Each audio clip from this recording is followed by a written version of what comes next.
nos importa y nos da a la actualidad hoy en día. Acá el tema de hoy día es la sub-17, la cual ha logrado su clasificación al Mundial. Y queremos profundizar un poquito aquello donde cada vez que hay una selección que juvenil, sub-20 o sub-17 clasifica un mundial, uno vuelve a creer, vuelve a ilusionarse, vuelve a, como se dice, a tener esa confianza, pero nunca uno hace un debate o hace un análisis serio de qué pasa con nuestras selecciones jóvenes, que por qué no llegan a explotar realmente, porque hay jugadores que sí, hay jugadores que no. Es una cosa futbolística. Así recordemos, por ejemplo, la selección de sub-17 en 1993, la misma selección sub-20 del 2005, y así podemos nombrar muchas que se fueron quedando en el camino, fueron quedándose en el camino y que al final uno va analizando y ve que, no sé, un cálculo de, pongámosle, 11 jugadores, vamos a poner un ejemplo, 4 si es que han logrado algo o se han mantenido en los primeros equipos y o han llegado también a la selección chilena.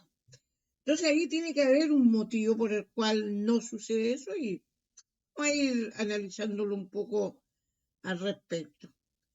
Así como decían delante, la sub-17 en el Mundial 1993 a Japón, donde habían buenas figuras como Tapia, Pedro Reyes, Sebastián Rosenthal, mismo Neyron, Frank Lobo. O sea, era una selección que te da a creer en algo más, que te daba a creer un poco. Recordemos Rosenthal, que fue al fútbol escocés, donde lamentablemente una lesión lo marginó de por vida a seguir el fútbol. Un Neira que también tampoco mucho más allá. Tito Tapia, que fue el que se mantuvo un tiempo y fue entrenador también, así que le aportó un poco. Y así, Fran Lobo, por ejemplo, que también jugó un tiempo más solamente y después desapareció.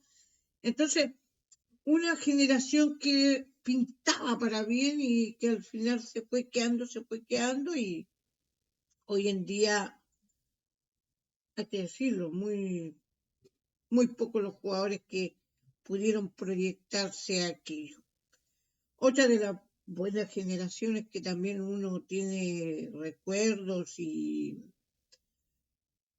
con mucho cariño, a pesar que no hicieron mucho tampoco, fue la del año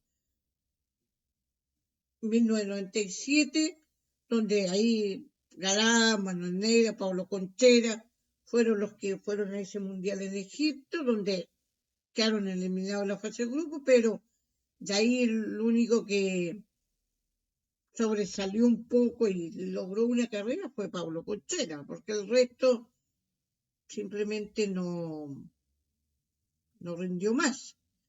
Otra de las generaciones que también uno se acuerda con, no sé si con cariño o no, pero también en sí son las otras selecciones que vinieron, como la del 2017, 2019, donde jugadores interesantes como Diego Valencia, Matías Pinto, Alexander Aravena, Vicente Pizarro, Gonzalo Tapia, no alcanzaron a cuajar mucho y se fueron perdiendo también. Eso con respecto a la sub-17. La sub-20 también, hay que decirlo, menos importante, algo muy parecido también, porque para qué vamos a decirlo. La sub-20 del año 1993, bien poco lo que hizo, se le muy poco, lo cual sobresalía Marcelo Sala, Francisco Rojas y Dante Poli, los cuales el que más tuvo la connotación fue Marcelo Sala. Los demás tuvieron un paso fugaz solamente y poca proyección. Otra de las selecciones también que uno recuerda de la sub-20 son distintos jugadores que han pasado, por ejemplo en el 2001, donde se jugó en Argentina, Reinaldo Navia, Miguel Rico, Jaime Valdés e Iturra, los cuales también tuvieron un paso fugaz durante los años y no lograron mayores logros.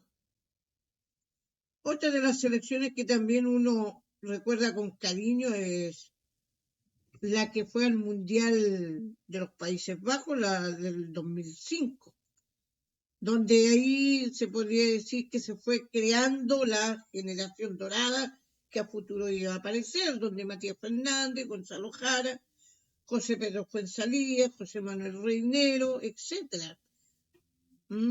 Pero ahí esa generación, el que más salió fue Matías Fernández, recordemos.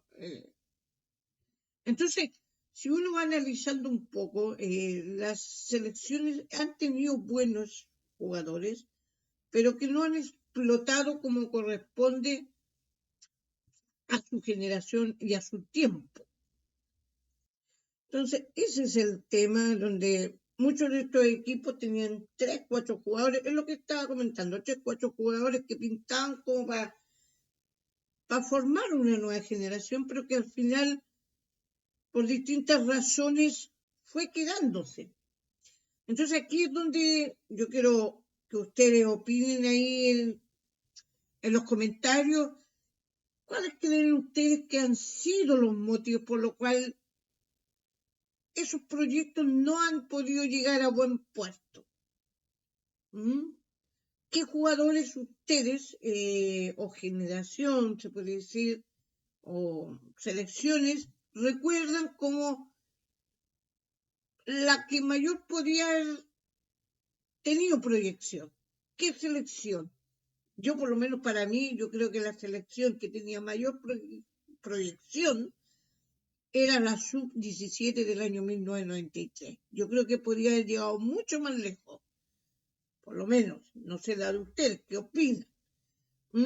Entonces hay que ir viendo cuáles son los problemas por los cuales Chile no puede cuajar esa generación y poder darle un salto cualitativo para poder hacerlo más viable. Pueden ser malos proyectos, lo cual yo creo que sí. Malos proyectos. El fútbol chileno no tiene buena formación de juveniles, formativas, no la tiene, no tiene buenos proyectos. Lesiones, sí, también algunos jugadores que no pudieron continuar, no pudieron seguir, por ejemplo, el mismo caso de Rosenthal, Garrido, por ejemplo, de su 17 de 1993, varios más. Entonces, lo otro que decisiones de carrera también, o falta de apoyo, o sea, muchas cosas que uno podría invadir, pero también hay que decirlo, acá también muchas veces estos chicos, la prensa también los inflaba mucho. Muchas veces la prensa inflaba jugadores, y hay que decirlo, y todavía, hay que decirlo, todavía, muchos periodistas, mucha prensa, muchos de todo, inflan jugadores, o sea, poco menos que ejemplo mismo, este chico Allende, por ejemplo, que lo inflaron y ahí quedó, y así muchos otros jugadores, o sea, ¿cuál creen ustedes que son los jugadores que más han inflado la prensa y ha decepcionado más? Y así, varios jugadores. Entonces, al final, la conclusión es esta selección sub-17 que va a ir al Mundial. ¿Será un espejismo realmente? Porque hay que decirlo, o sea, pasa siempre lo mismo y no solamente en el proceso. La única que se salvó fue la generación dorada, porque ahí empezó un trabajo continuo con José Solantay, después Marcelo Bielsa, con Sampaoli, Pero acá hubo algo que yo diría que fue lo importante y la clave para ese tipo de generación, la que estamos hablando, la generación dorada, que no estaban metidos los representantes. Si ustedes se fijan, Zulantay, Bielsa, Sampaoli, no dejaban que los representantes se metieran en los asuntos de selecciones jóvenes. Entonces, ahí también hay un factor. Lo que habíamos conversado en delante, el factor de lesiones, de proyectos, de representantes y de demás. Entonces, el joven, en este caso, ojalá esta selección sub-17 que va a ir al Mundial, no se le suba el humo a la cabeza, no empiece a escuchar pajaritos en la oreja y se dediquen a lo que es el fútbol. Y lo otro que también hay que decirlo, los equipos de primera división tampoco apoyan mucho. Entonces al final es un todo, es un complemento de que estas generaciones juveniles de nuestra selección chilena por eso no despegan. Porque hay un mal trabajo en general.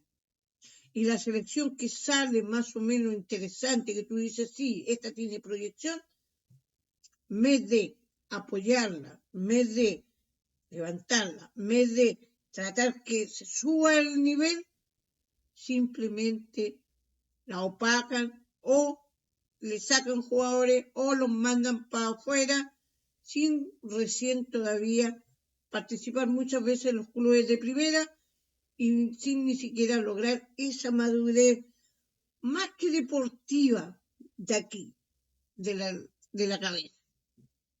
Así que opinen ahí ustedes, ¿qué opinan? ¿Qué creen? Esta generación, la sub-17 de ahora que va al Mundial, ¿será solo un espejismo?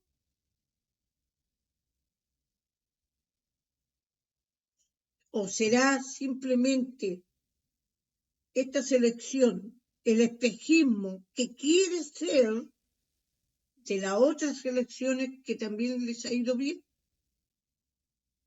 Por eso hay que ver qué es lo que va a pasar con esta selección chilena, estos jóvenes, pero una cosa es clara.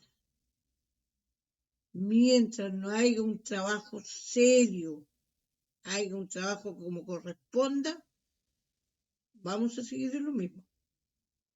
Porque hay que decirlo, ¿cuántos jugadores de esta generación, de esta sub-17, van a estar en el futuro en un equipo de primera? ¿Cuántos creen ustedes? ¿O cuántos van a llegar a la selección chilena? Porque ya lo vimos, lo analizamos un poquito. La sub-17 de 1993 tenía pinta para que fuera una gran generación y quedó en lo mismo. La de 1997 también y quedó en lo mismo. Y así podemos nombrar la del 2001, la del 2005, la del 2017, la del 2019, o sea, muchas generaciones, muchas selecciones sub-20 y sub-15, pero que al final todas quedaron en lo mismo. Y lamentablemente, nadie nace para cambiar eso. Y como digo, seguimos viviendo de un espejismo. Así que ahí den su opinión, qué piensan y nos estamos escuchando. Un abrazo, este es el programa Pam Pam Vino Vino, como siempre. Y suscríbanse para que podamos debatir un poco más. Este es un tema largo, yo creo que vamos a tener que hacer un en vivo, yo creo, para que lo podamos analizar un poquito más en profundo, pero más o menos la idea para que vayamos interiorizándonos sobre el tema. Así que un abrazo grande, cuídense, suscríbanse chicos, chao, chao, nos vemos, buenas noches.